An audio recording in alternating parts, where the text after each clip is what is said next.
Hey, what's up YouTube? It's your homeboy Lee Sean Anderson, and I'm back with another video reaction.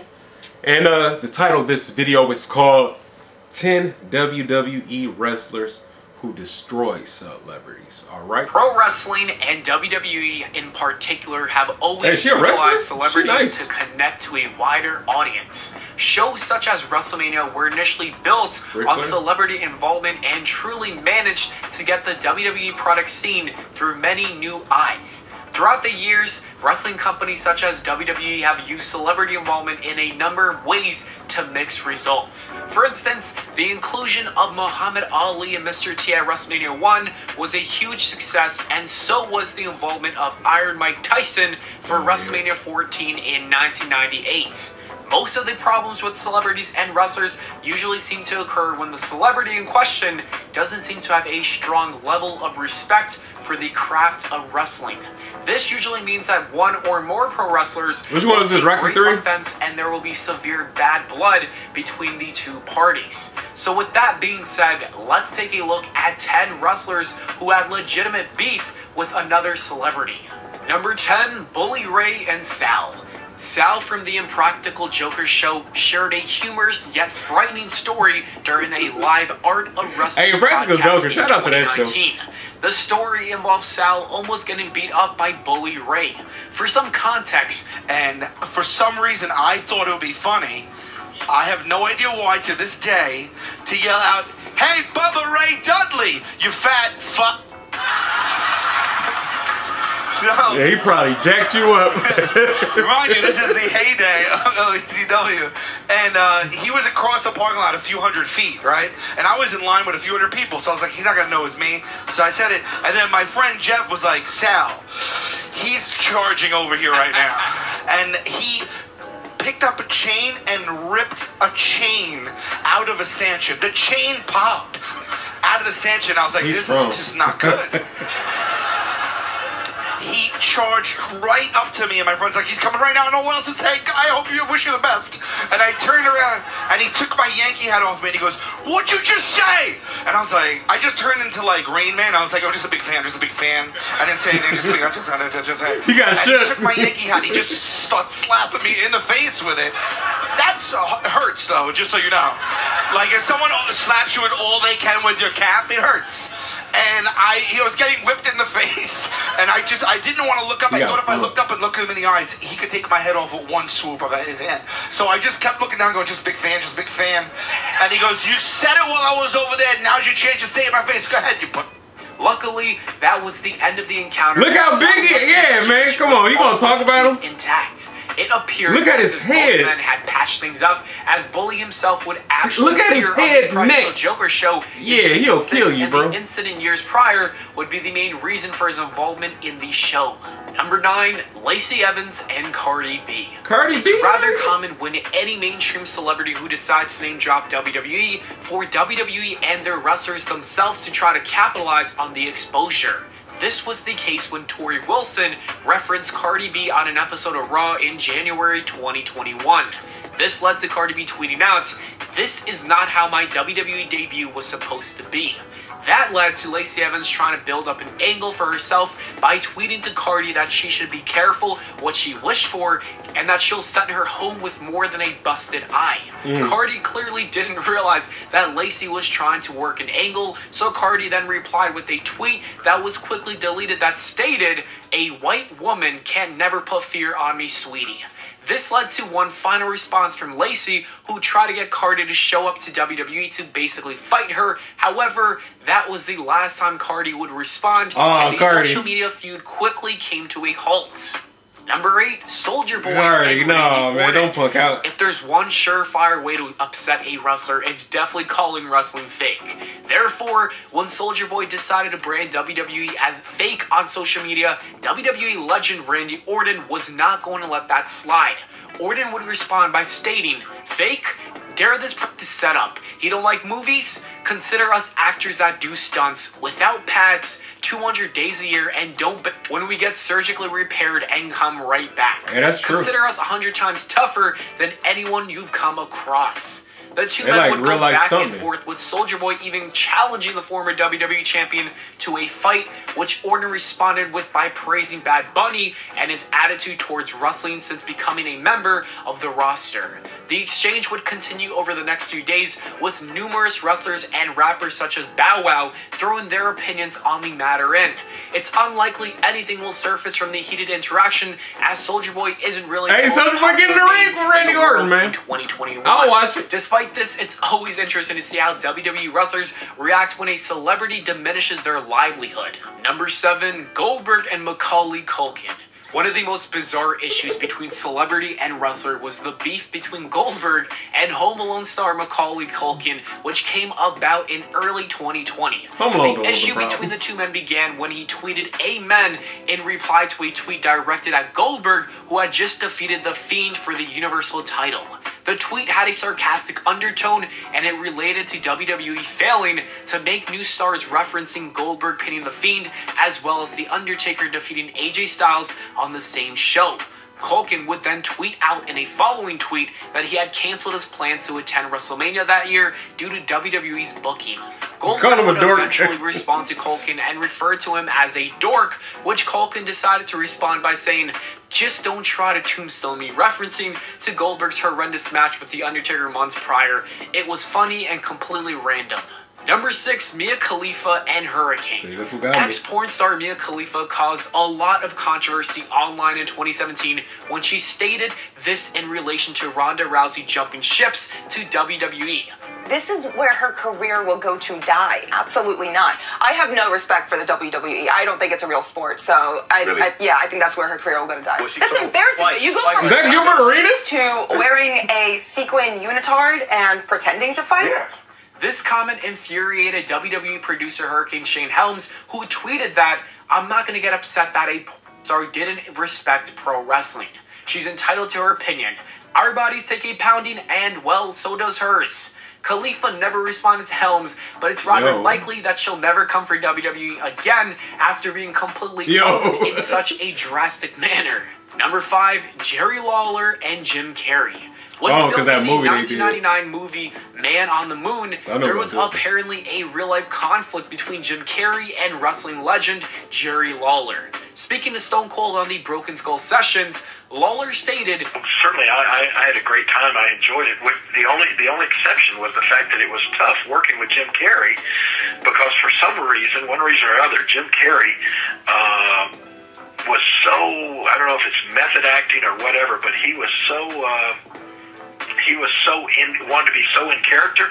And so apparently, one day I asked Milos Forman, I said, "Does this guy, has he even read the script? Does he not know that Andy and I were really friends?" Because he treated me throughout the movie like Andy and I acted always on television. Right. Like we were bitter enemies, you know. Right. I mean, he threw eggs at me at one time. He threw a bottle of juice that busted at my feet at me one time. Which forced Lawler to speak to the director to question what the issue between him and Carey was. The director stated that Carey was simply method acting, but Lawler always believed there was something deeper there. There was a deeper issue, and there was legitimate. I don't think Jim Carrey. Number 4, I don't think Jim Carrey that type of dude. and DJ Marshmello. Remember Eric Bischoff's brief time overseeing SmackDown when the show launched on Fox in 2019? Well, over the past year or so, Bischoff has revealed details in relation to his second stint in WWE, and he even revealed one particular celebrity who was apparently a nightmare to work with. Speaking on his 83 Weeks podcast, Bischoff had this to say about DJ Marshmello, who appeared on the debut episode of SmackDown on Fox. "I have worked with celebrities who barely deserve to call themselves celebrities. They kind of sort of are, but in their minds they really are, and they're a pain in the ass. They can be a pain in the ass." I like his helmet, though. That's a cool I helmet. find out that I'm working with a musician, for example, that's a celebrity, my skin starts to crawl, I break out in a sweat, I start twitching, I feel what might be minor seizures starting to tremble. I hate it, because they're the worst. Right. DJ Marshmello. Yep. Remember all the things I said at the top of the show about working with celebrities, particular musical celebrities? This is the one that gave you heartburn? all I'm going to say is sometimes there are perfect examples. This is just so f***ed up.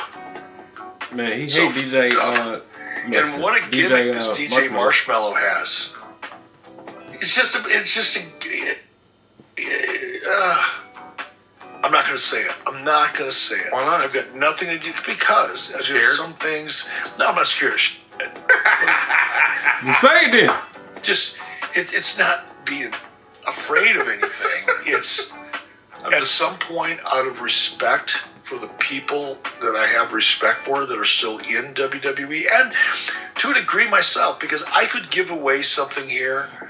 See, he just talking. He a gossip girl. Pissed at me for even teasing it this far. Let me just say, it's really easy to Get off your chest. diminish, destroy, hurt people by telling the truth.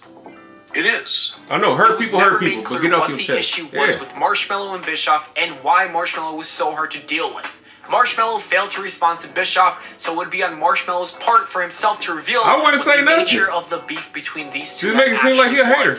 Number 3, Conor McGregor and the WWE. Prior to UFC 202, Conor McGregor was asked by an interviewer if he had any interest in jumping ship to WWE. McGregor had extremely negative things to say about WWE. I don't know what to say to Ric Flair. This ain't no gimmick. This is the real shit. I've got to get in and fight a man for real, with no script, with no nothing. I mean, Vinnie Mac's a legend. I mean, they wrote Vinnie off a few years ago when he dropped from the billions, and then he rose back up, and now he's back in the billionaire club. And what he's been able to do with that bunch of dweebs he has over there at the moment has been phenomenal. I don't know why, but I like Irish accents, man. That they new funny age of those guys Not are funny, absolute but like, dweebs. cool. They just seem messed up in the head. I don't know what it is when I listen to them talk and when I listen to them carry themselves. When They they just don't listen seem to them right in the head. So that might have been a bit ruthless of me to say, but again, it ain't trash talk, it's true talk. And would even say that Brock Lesnar was juiced to his eyeballs. McGregor would then tweet out, "I didn't mean no disrespect to the WWE fans. What I meant to say was that I'd slap the head off your entire roster and twice on Sundays."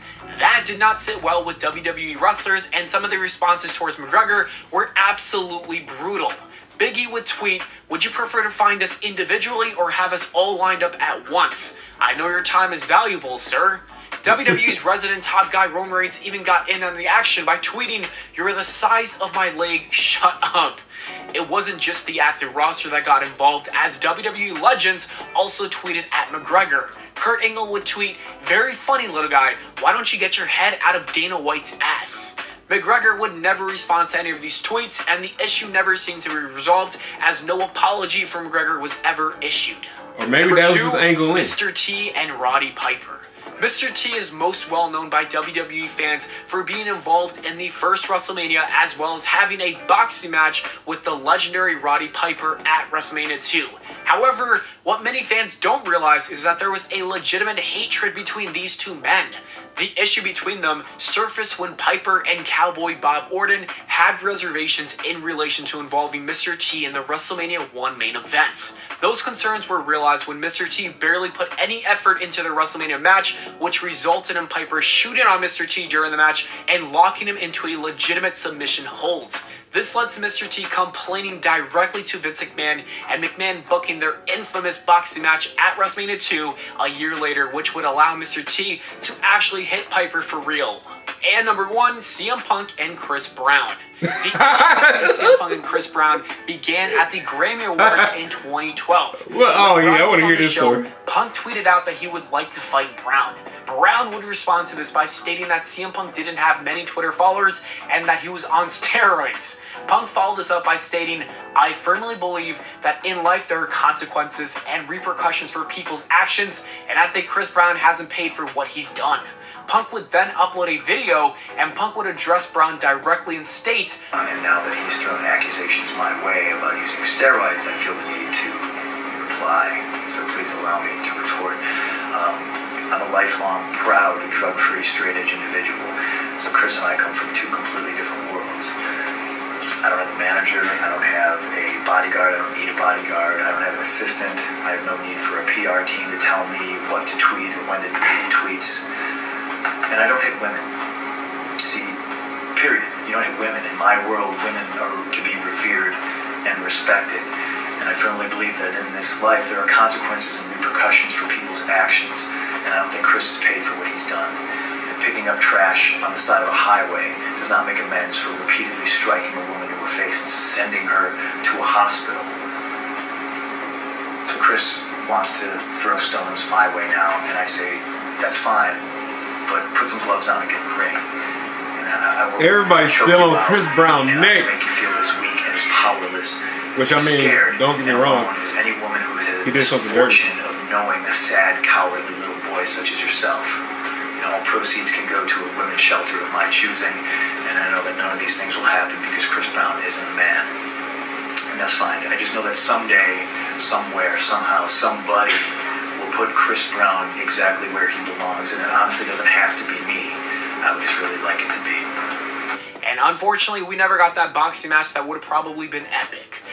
Yeah, man, everybody wants some of Chris Brown. But anyway, that's going to do it with this video. Like, comment, and subscribe. And if there's any other videos you want me to react to, let me know in the comments below, all right? I'm out. You be safe and be well. And I'm out. Dose.